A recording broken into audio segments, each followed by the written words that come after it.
Good afternoon, everybody. Welcome to the Food Power webinar on making the most of Healthy Start, a toolkit for local action. Just before we get into some of the details of the agenda and speakers and all that, I just want to make sure people can hear me okay. So if you can hear me, over on the left-hand side of your screen, there's an attendee chat. Do you want to just say hello and maybe where you're listening from? We do this at most of the start of our webinars, and it's a nice way to just get a sense of making sure that the sound works and making sure and kind of hearing where everyone's listening from. If anyone is having any connection issues, we suggest using Chrome if you aren't already. Great, we've got people listening in: Lambeth, Hempside, Clitheroe, Enfield, Birmingham, Worcestershire, Kent. Fantastic. Thanks everyone for joining us on that. So as I mentioned, on the left hand of the screen, there's an attendee list and that chat bar. So during the course of the webinar, you can ask any questions or share any information with other attendees in this chat. It's public and everyone can see it, as you'll have noticed. But I also try to repeat a lot of questions out loud for the recording because the webinar is recorded and available on our website, usually later this afternoon or tomorrow.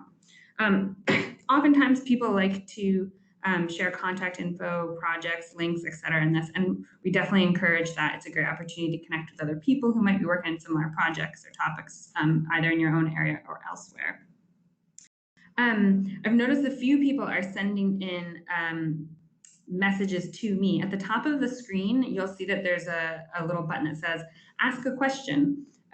You're welcome to use this if you want, but it's going to send just me and the other presenters a private question. So if you want to send anything privately, you can, but otherwise we encourage the attendee chat so other people can see it. As I mentioned, we do record the webinar, and I'll put a link to it on the website later on, and I can also email around to attendees with this link once it's ready.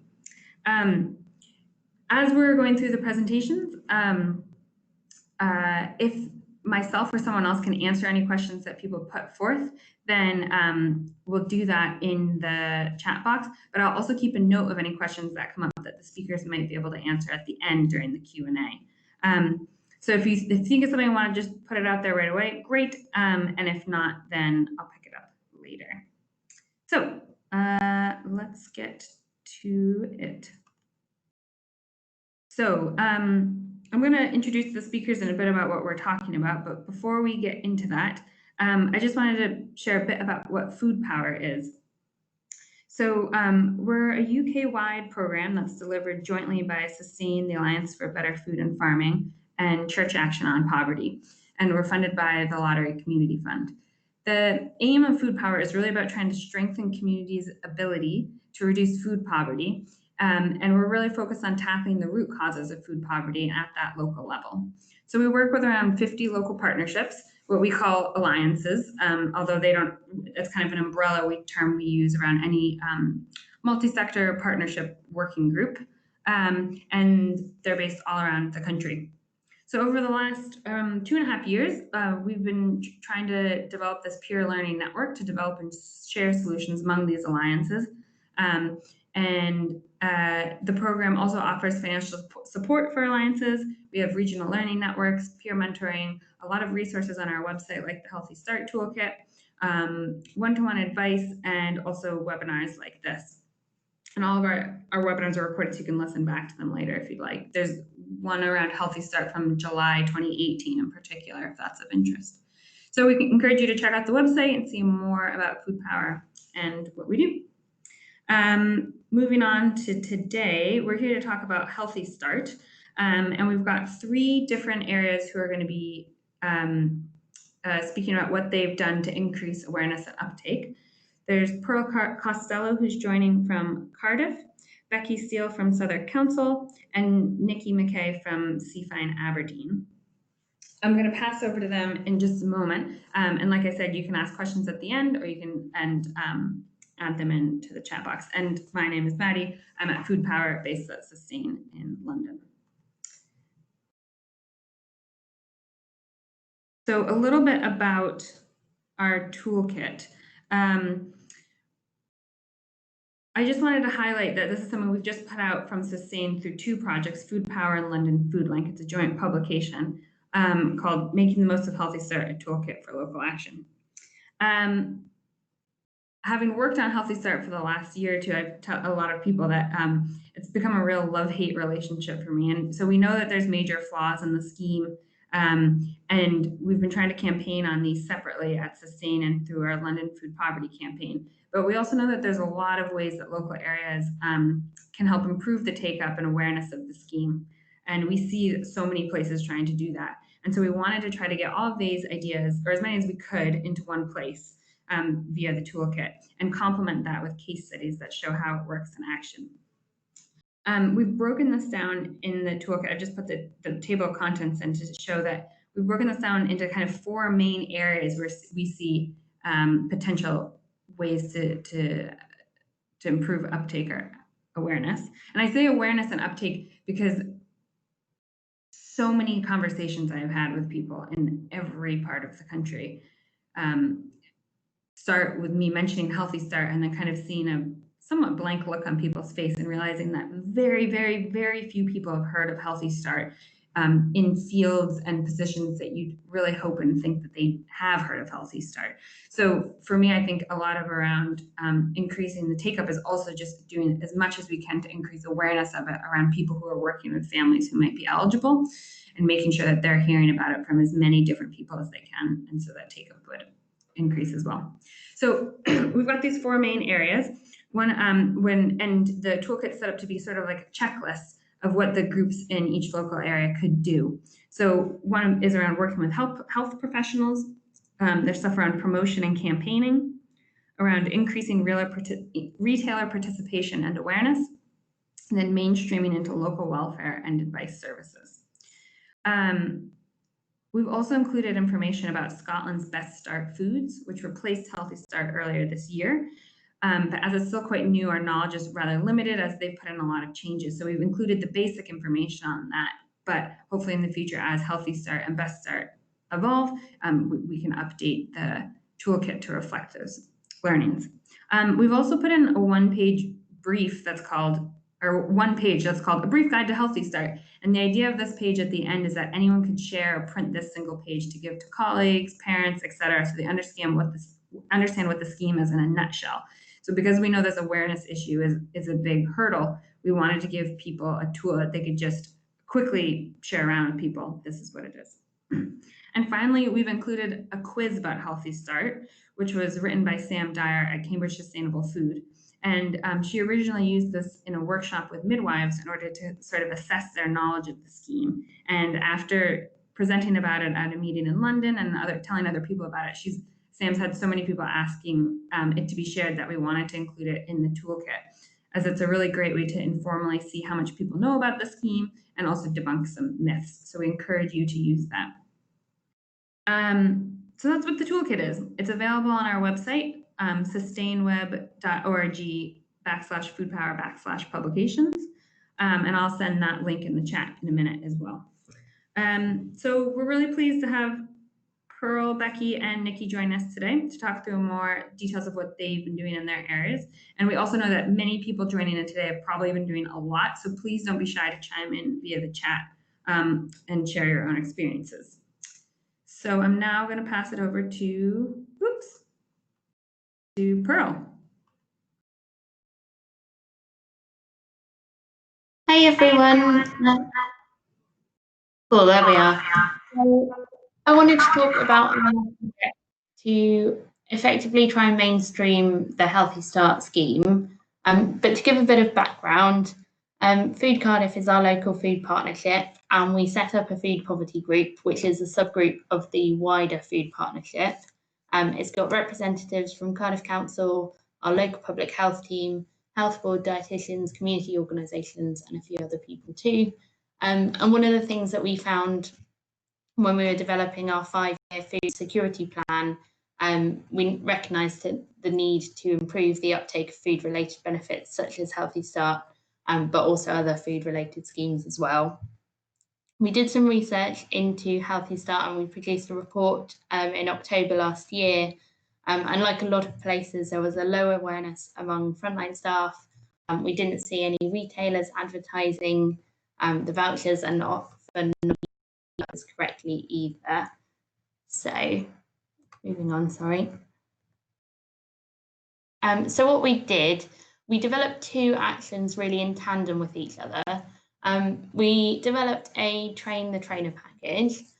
So this was in partnership with between the local public health team, the money advice service, and the health board dietitians. We realised that it was going to be really tricky to cascade a lot of information directly to frontline staff, which is why we opted for the train the trainer route.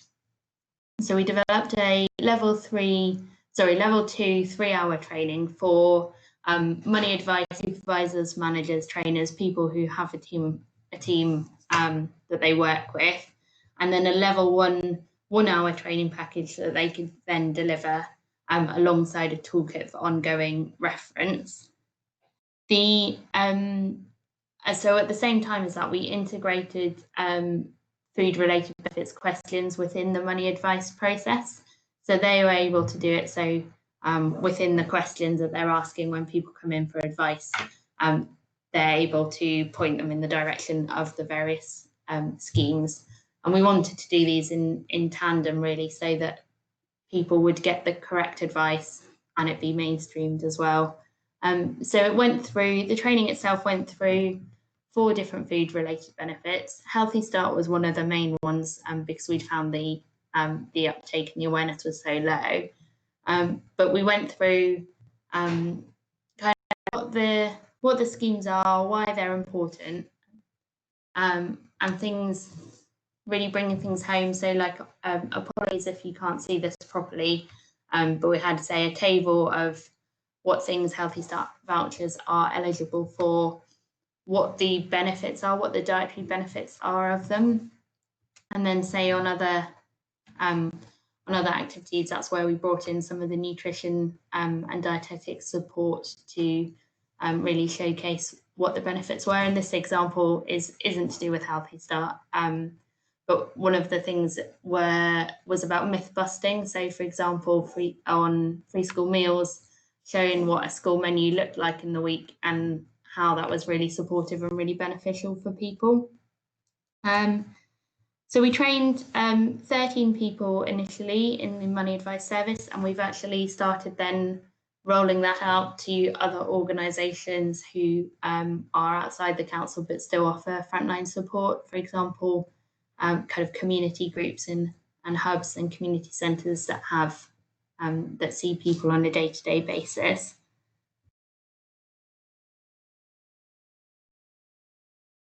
In terms of the outcomes so far, so we've now trained 27 people in the level 2 course.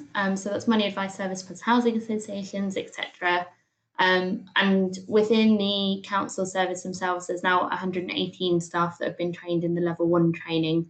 And those training sessions we've supported as well, so that people haven't felt like they're left on their own, and we quality assure them as well, so to make sure it's a really high standard throughout. And then one of the interesting things that this has resulted in that we weren't intending at the beginning is that we've been able to further integrate the schemes within processes. So, for example, when letters go out to parents that are eligible for free school meals, now say we'll have a sentence saying, "Did you know you might be eligible for Healthy Start?" and some more information there.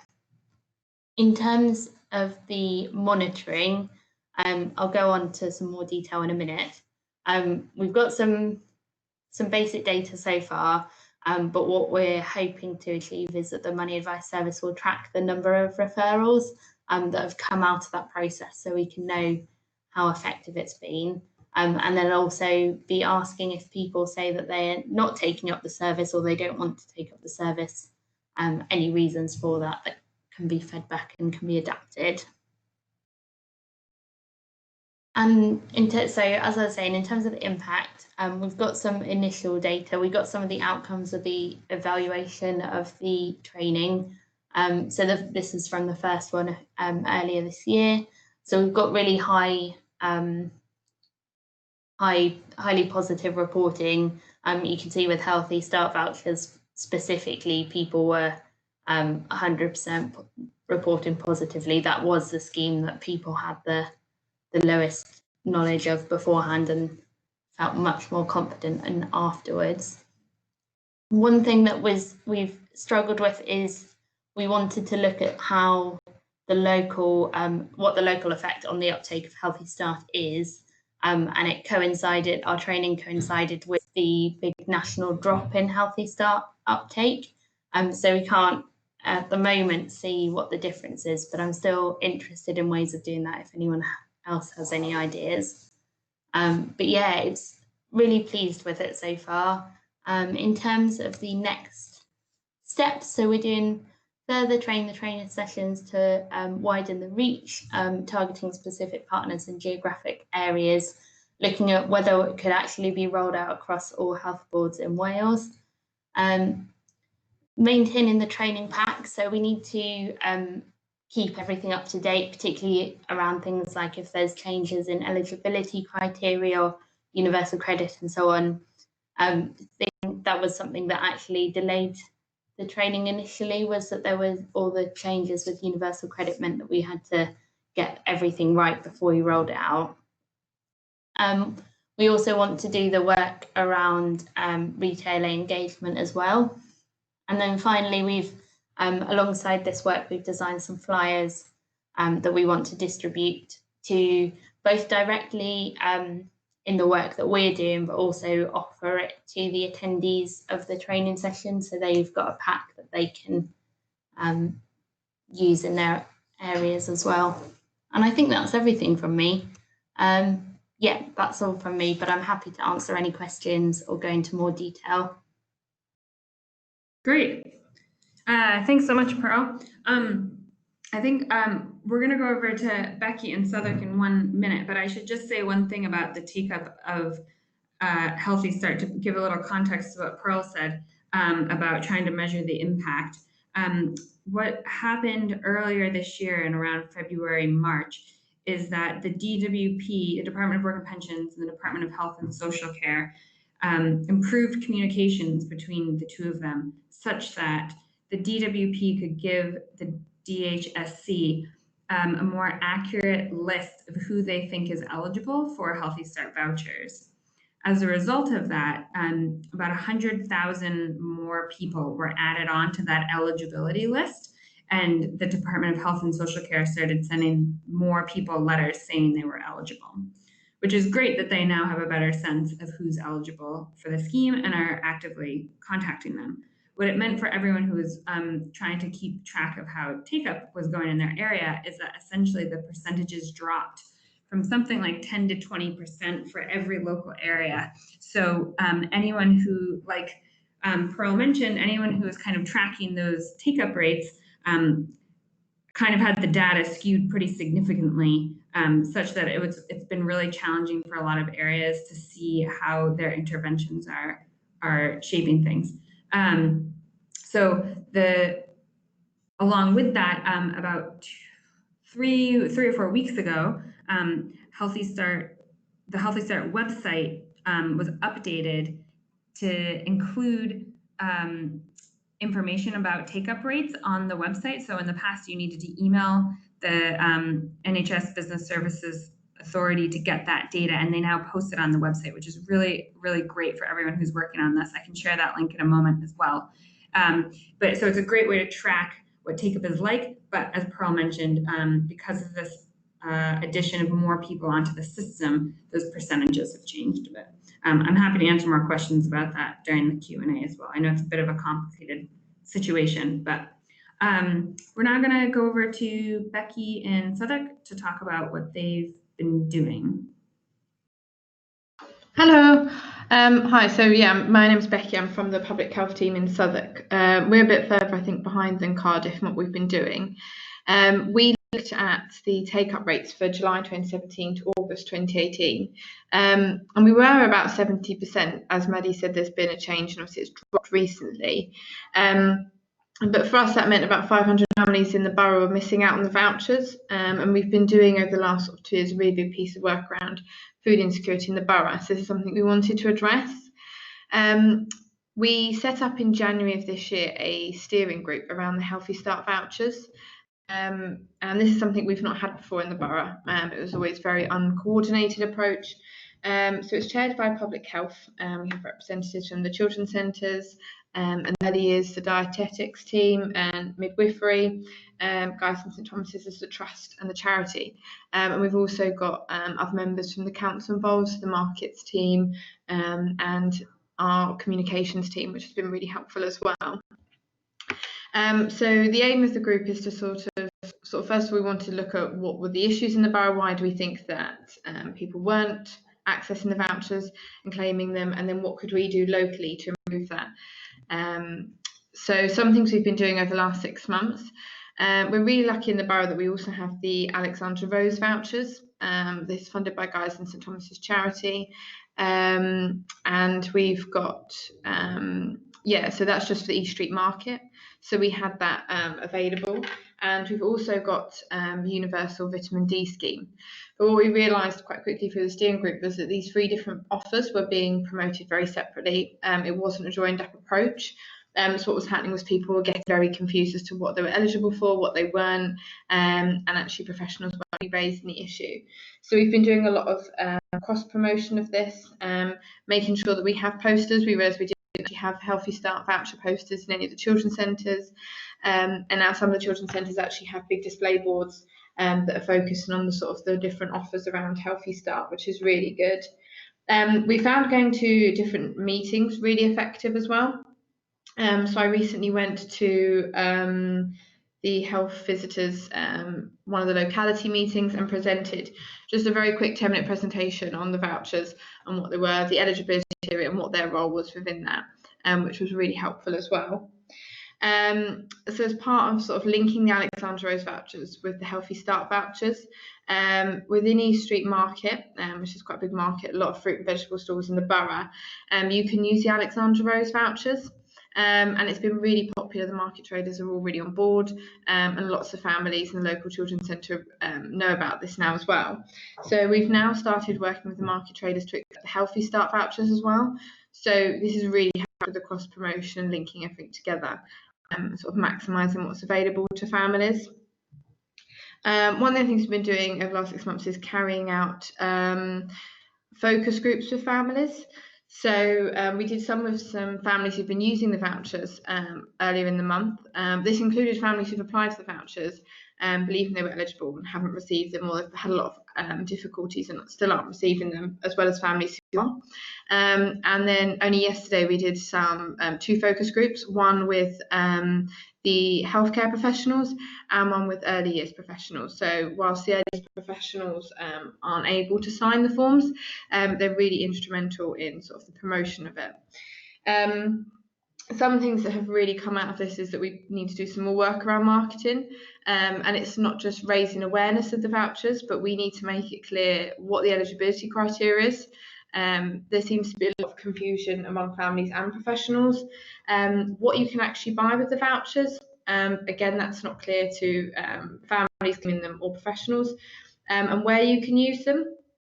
So it's one of the things that was suggested in the focus groups for families is that you're given like a leaflet or a sheet that's local to your area that says all the different places you could go.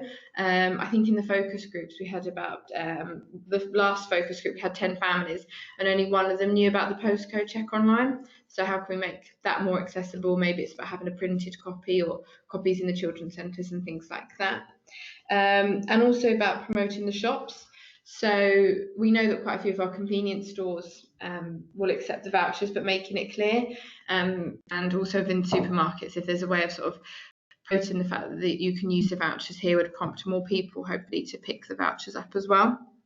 And then some of the things we'd like to do over the next 6 months as a steering group.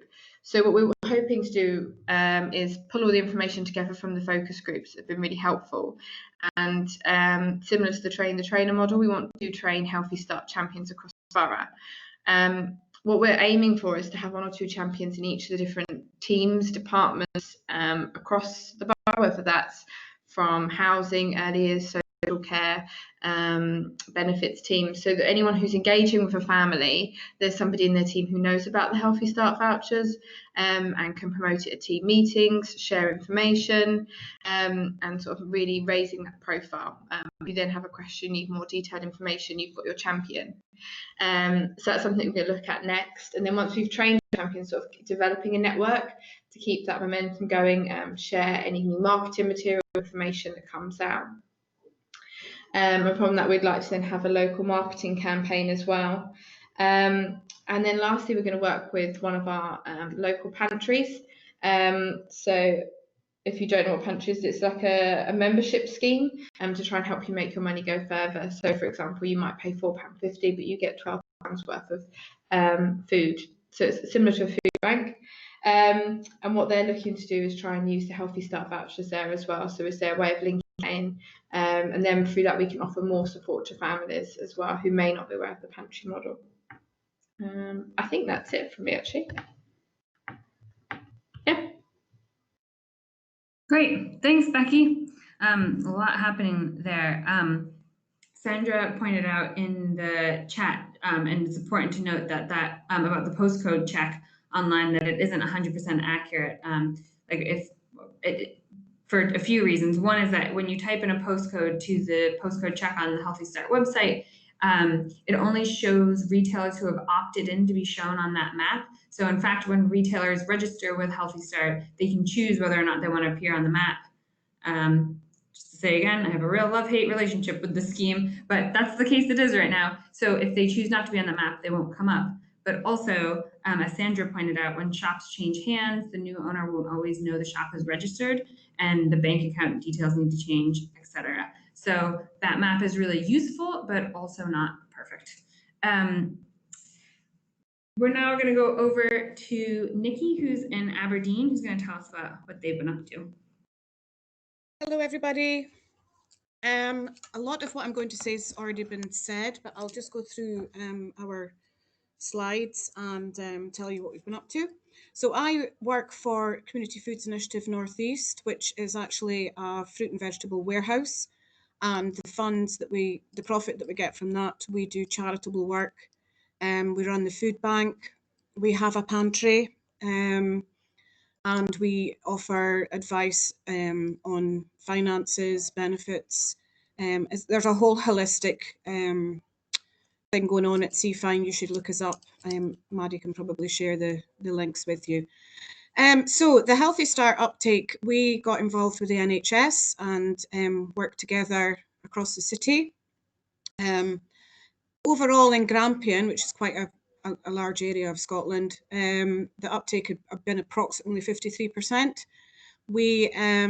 The NHS looked into what the problems were, and it was just lack of awareness in both beneficiaries and people who worked with pregnant women and families.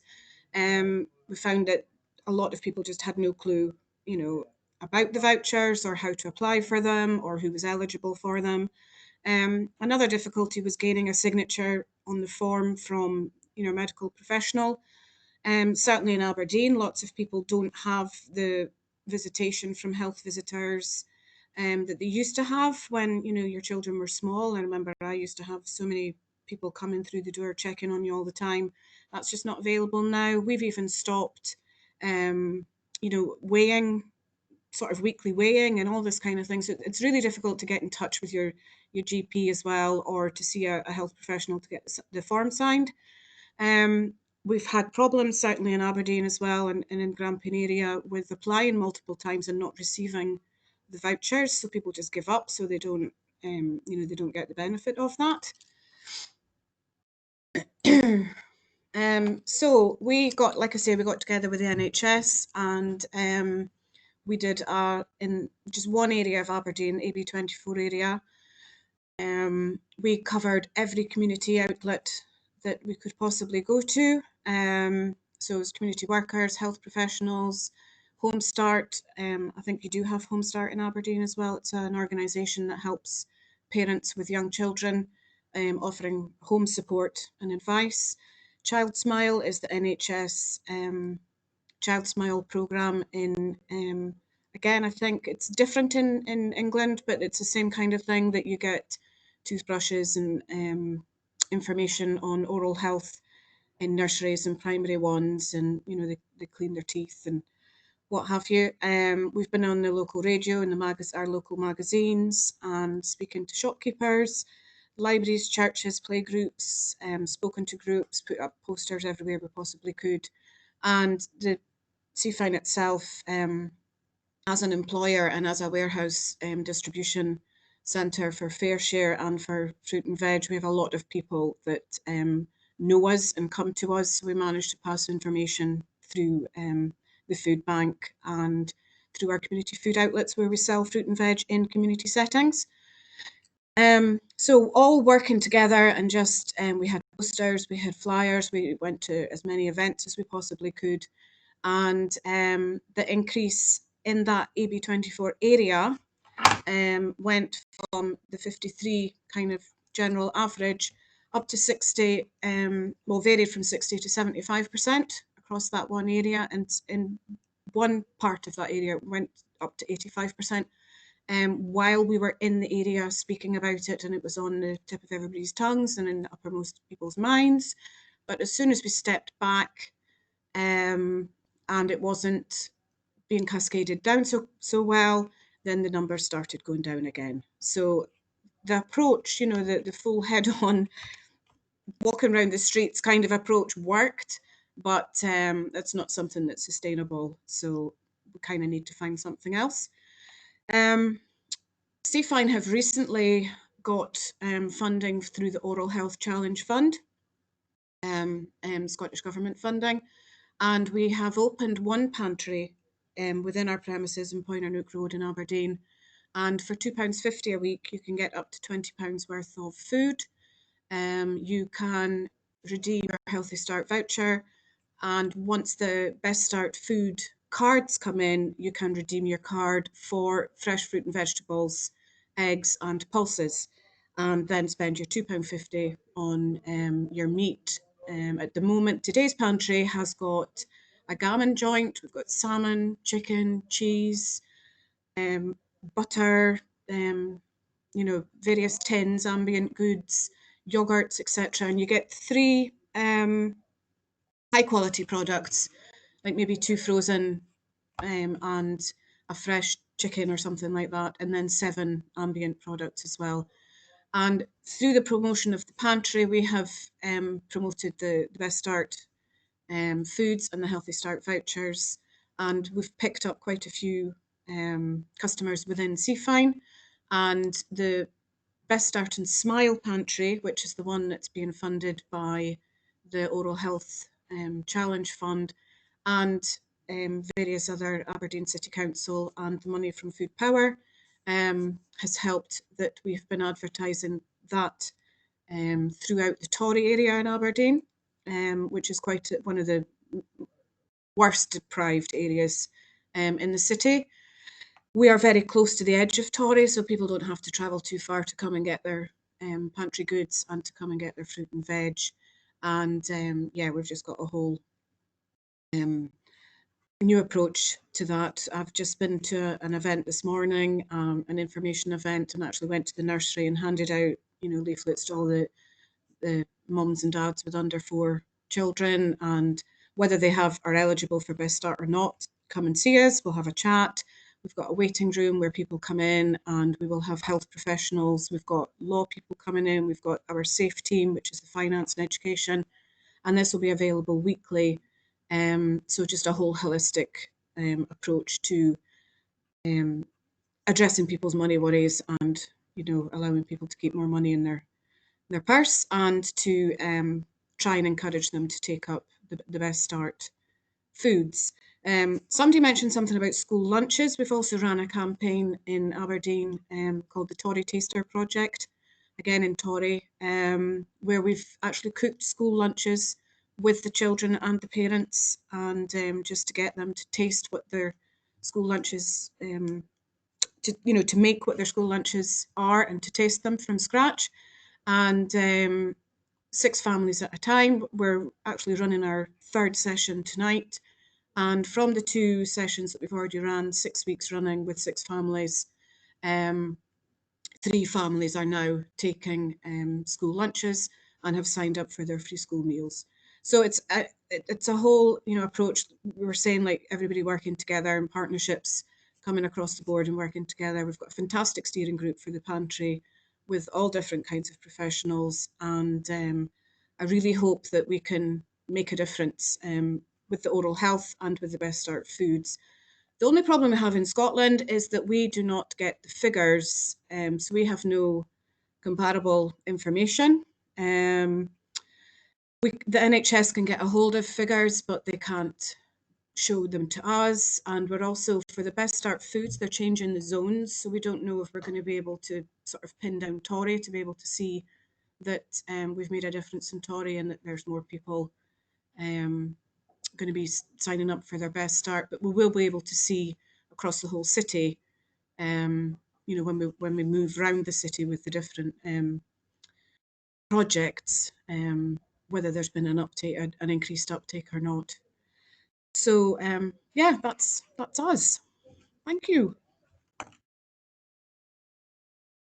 Thanks so much, Nikki. Really interesting to hear about that. And yeah, as you mentioned, frustrating things for folks in Scotland is that unlike in England and Wales, the data isn't readily available and shared publicly. And so not only it's not listed on a website like it now is for England and Wales, but it's not even available upon request to be shared. So I know it's quite frustrating for the folks in CFINE and anywhere else working on this.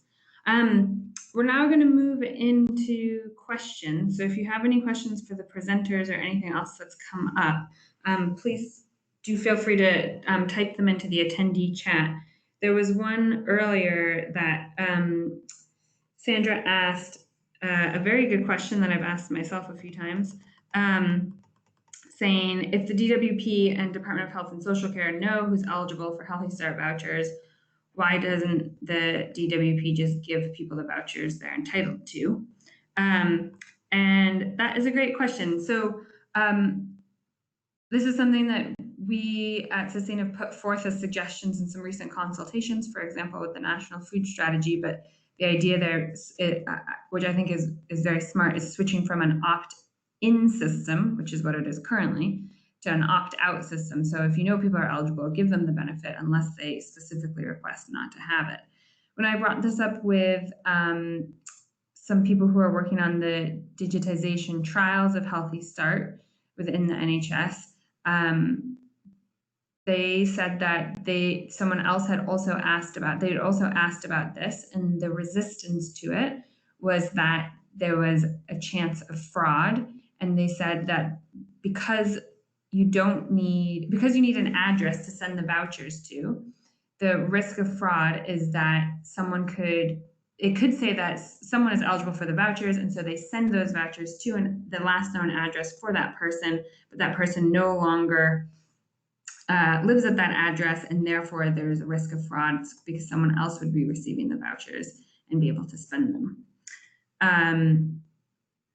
I found that a rather frustrating answer because it seems like an opportunity to kind of while doing this digitization, like there's a real opportunity to change the system so that everyone who's entitled is receiving this really important benefit. But that was the answer I received. So I know it's not a great answer, Sandra, but that's what I've heard. But I don't think, I think that there's an opportunity for putting forth that question more, because it seems like a really smart thing to do. When we had written to the Secretary of Health earlier this year about the low take-up of Healthy Start, they said that the consultation, which was promised in 2018, will happen, quote, after Brexit. And so, again, a little bit of a frustrating answer, but when that consultation around Healthy Start is published, which we hope it will be at some point soon, Brexit or otherwise, we'd really encourage everyone to respond to it and to put in suggestions like that one about making it something that they just send to everyone who's eligible, because it seems like it would be a really smart way to go about it. So we've got a question for that was from Leslie about whether or not the Train the Trainer pack could be shared. Pearl, do you mind jumping in and responding to see if there's anything about sharing Are there any resources that are available to share, or any thoughts on that? Yeah, thanks for that question. I'm happy to share with anyone who wants to see. I'll double check with the partners who've been involved in terms of just publishing it more widely, but we're really keen to enable other people to learn from it. So yes, let me check, but should be fine.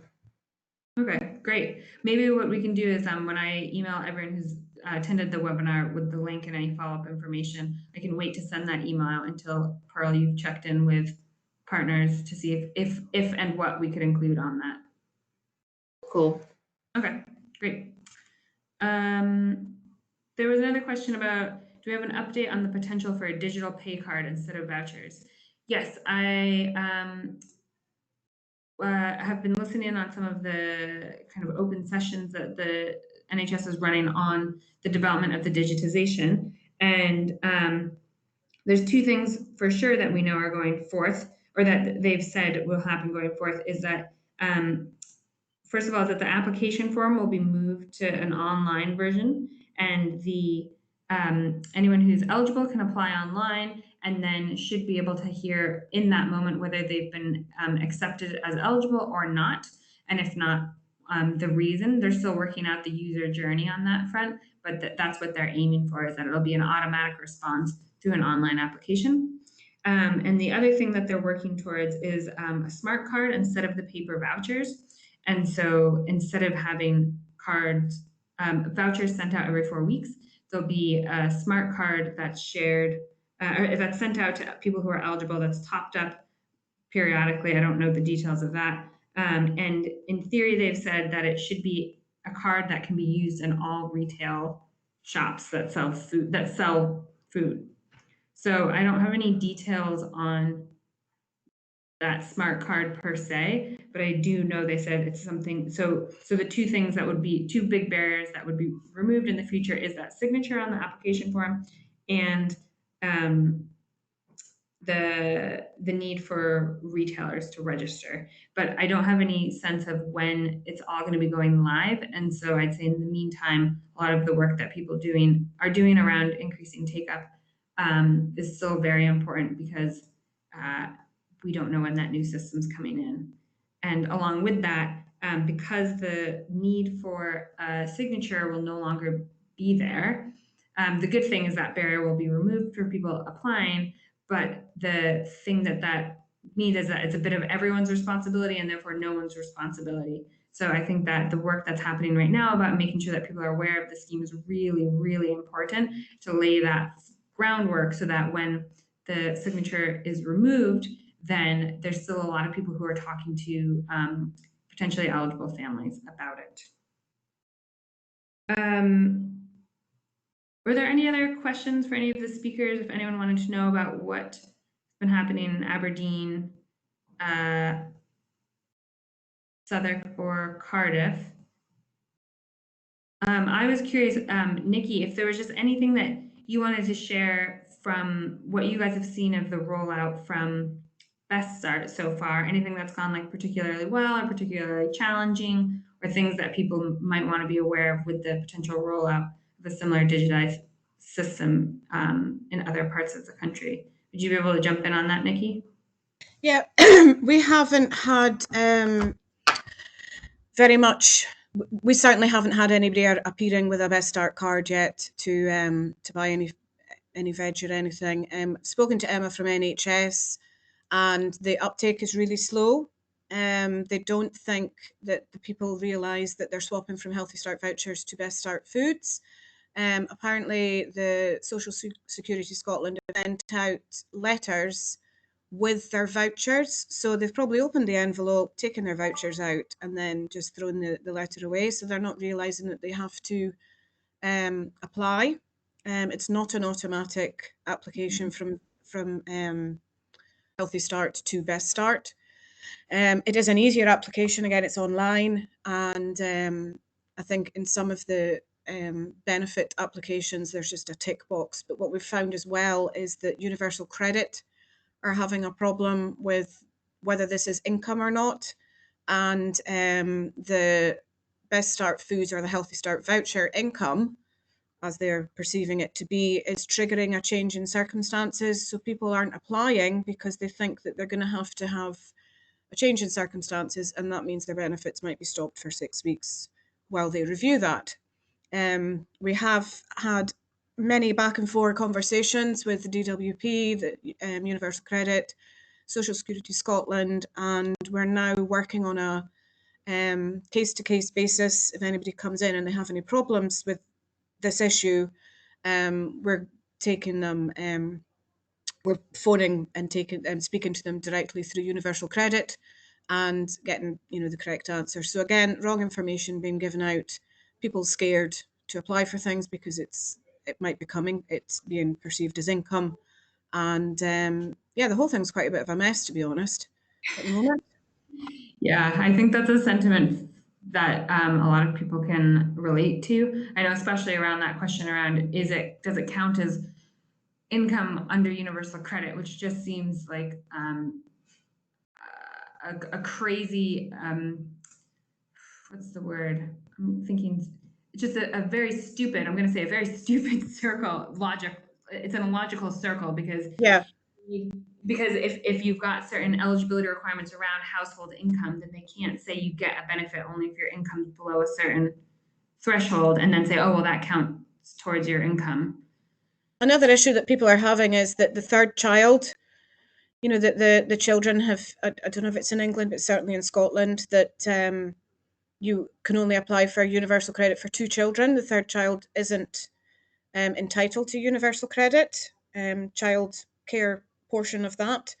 But we've found that if they are entitled to child benefit, which every child is entitled to, then they are, if they are receiving a qualifying benefit, then they are entitled to Best Start Foods.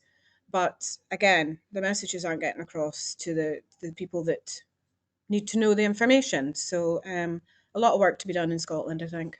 Yeah, I think the 2-child limit issue is the same in other countries as well, where, and I was looking into this when we were talking about it earlier, is kind of, it doesn't say anywhere on the Healthy Start website about it being limited to only 2 children. And so as far as I know, I haven't seen anything saying that it's only limited to 2 children. So as far as I know, no matter how many children there are in a family, they would all be eligible for Healthy Start based on the because if a child is registered for child benefit and you have a qualifying benefit, then they are entitled to Healthy Start. Your point is entirely true that the information isn't being cascaded well or appropriately to people who are advising on this. It took us 2 weeks to get to where we are now, speaking to the professionals. So it's very difficult. It's a really frustrating one. One of the things that I've been working on in order to chip away at this a tiny bit is thanks to Emily in Shropshire, who sent me along a list of a bunch of money advice websites that didn't have any information about Healthy Start. So I've been slowly trying to contact all of these websites like Citizens Advice and Entitled To, and other sites that have benefits calculators to see if we can include information about Healthy Start on those benefit calculators or on those like A to Z lists of benefits. Some of them have a bit of information, some of them don't. For example, Citizens Advice has more information on the internal website, but not on the public-facing one. So one of the things we're trying to do at Food Power is just make sure there's more information everywhere someone looks for benefits advice, so that it's more readily available and kind of being brought up again and again. Someone asked about if there was, Megan asked if, Louise asked if anyone had a poster to advertise the scheme. This is something that many people have asked about many times, asking for them to provide a poster that is good for advertising and can be edited to fit local needs. And we have yet to see one, but I know a lot of local areas who have created their own are happy to share, which Pearl mentioned. But unfortunately, there isn't one available from the website. There was also a question here about Healthy Start being aimed at women and not enough at men, and that I'm wondering if single dads with children are eligible, is it not just women with children or pregnant women? Yeah, so it's any, so the people who are eligible are women who are pregnant, and then any children under the age of 4. There's no requirements around who the parent or carer is. And I know that in the last 6 months or so, they've updated the criteria to include something related to pension benefits, I believe, because there was some older people who are caring for children. And so making sure that any sort of benefits that they were entitled to were included in eligibility criteria so that they could access Healthy Start vouchers for young children they were caring for. So it's not just women and single parents, including dads or men, could be eligible. It's just about income thresholds for the eligibility requirements. I'll add into that as well on our train the trainer package. One of the things at the end are kind of case studies of different family scenarios, and kind of say this person's come into money advice, this is their situation, and what schemes would you talk to them about, which includes Healthy Start and different family arrangements. Oh, great. Yeah, thanks. That's good. Yeah, it's always good to be reminded, yeah, that it's not always women and or moms applying. It might be dads and or anyone else coming in who's got young children. Thanks, Pearl. There's a question coming in regards to vitamins. How have you dealt with the stocks of these? We have issues with expiring vitamins before we've had uptake from users. The Healthy Start vitamins are something that we haven't done a lot of work on at Food Power or at Sustain in general. I know, so I don't have a good answer for you, Fiona, unfortunately. I know that for a lot of areas, the vitamin scheme is just run very separately, and the way that it's promoted and distributed, if at all, is quite separate to the voucher scheme. So we haven't included that in the toolkit, mostly because we're looking more at the food access side of things.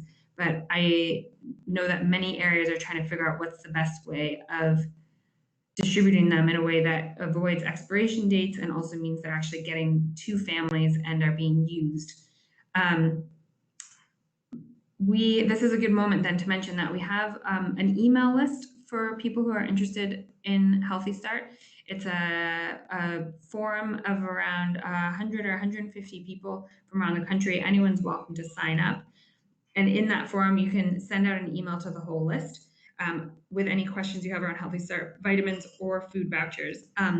Sometimes people have responses, sometimes they respond to you personally or publicly, but it's a good way to ask things like this around the scheme if you want to know what other people have done on something or share a success story or get a bit of insight into how something's working. We know that there's some people on the list from the NHS and Department of Health and Social Care who sometimes chime in, which is always very appreciated. But it's a good way to kind of flag issues and get guidance from other areas about what's happening. So unfortunately, Fiona, I can't really give you an answer about the stocks in terms of the vitamins, but I would suggest joining the email forum. I'll send, when the webinar ends, I'll put out information into the attendee chat about how to join that. But for anyone listening who won't see the attendee chat, if you go to the Food Power website and look at our action pages on Healthy Start, there's instructions at the bottom of that page about joining the Healthy Start email forum.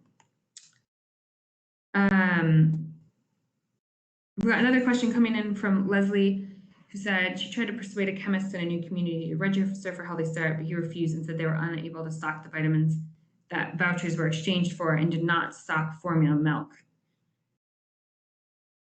So I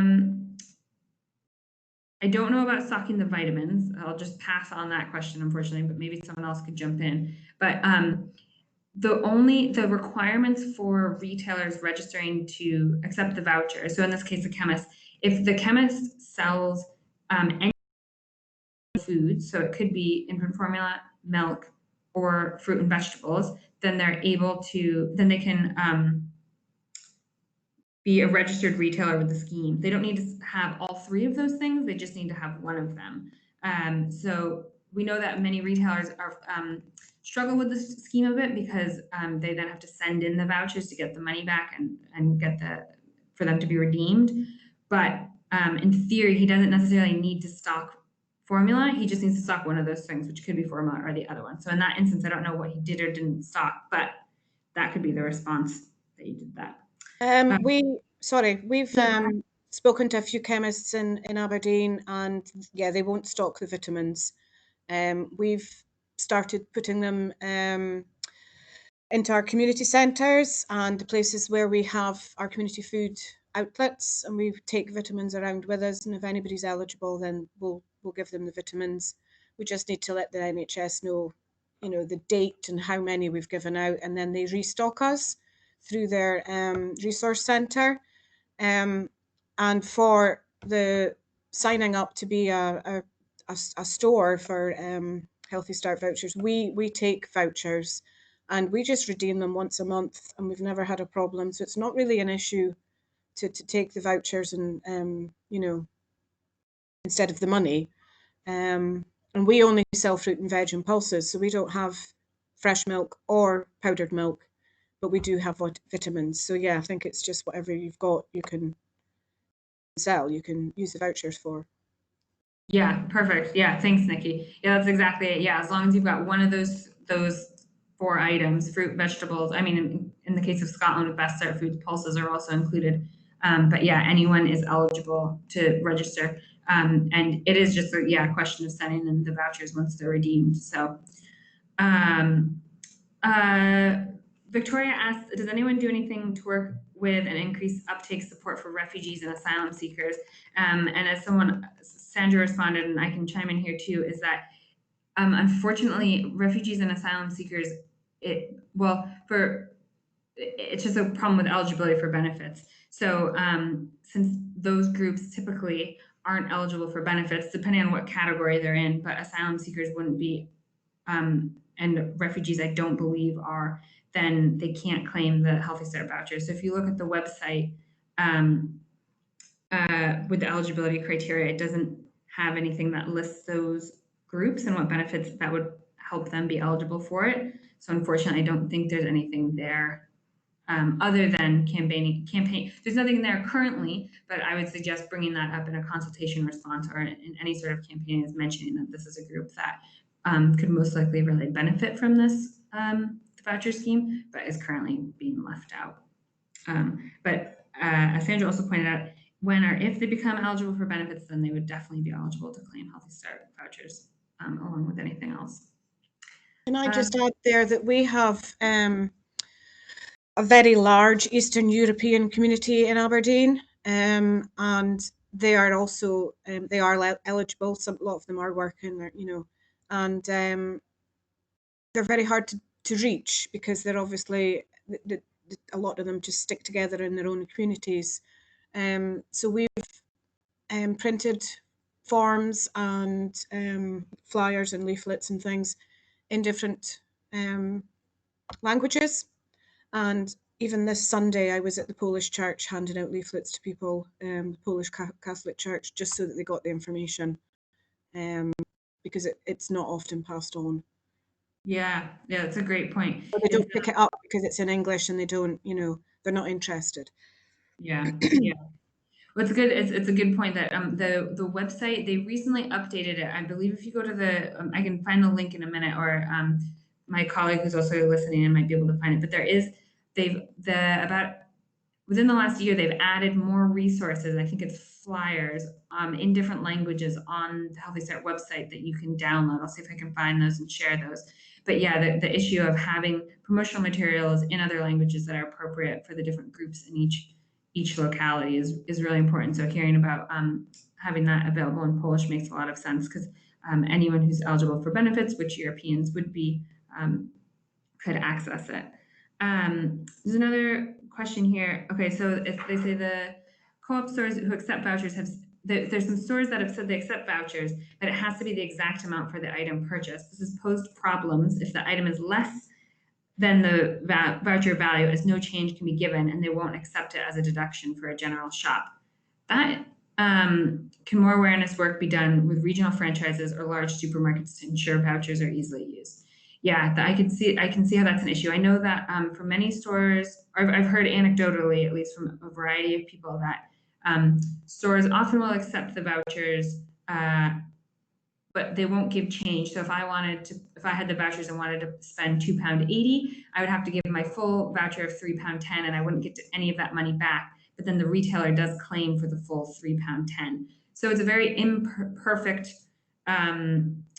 It's a very imperfect system currently. One of the things about the smart card is that people will be able to roll over a certain amount of money for a certain amount of time after it. So you'll be able to spend like on any other card. You could spend £2.80. You could spend £4.50 if you had more than one voucher on there. If you saved them up over 2 weeks and then went shopping. So they're taking some of that into account with the new digitization. But currently, I guess that's on a shop by shop basis if they don't want to accept it. But I know the Food Foundation has also been doing work with retailers around Healthy Start, in particular, and talking to some of the big chains about how to increase promotion and access for using the vouchers in their shops. So it might be something they could bring up in next conversations.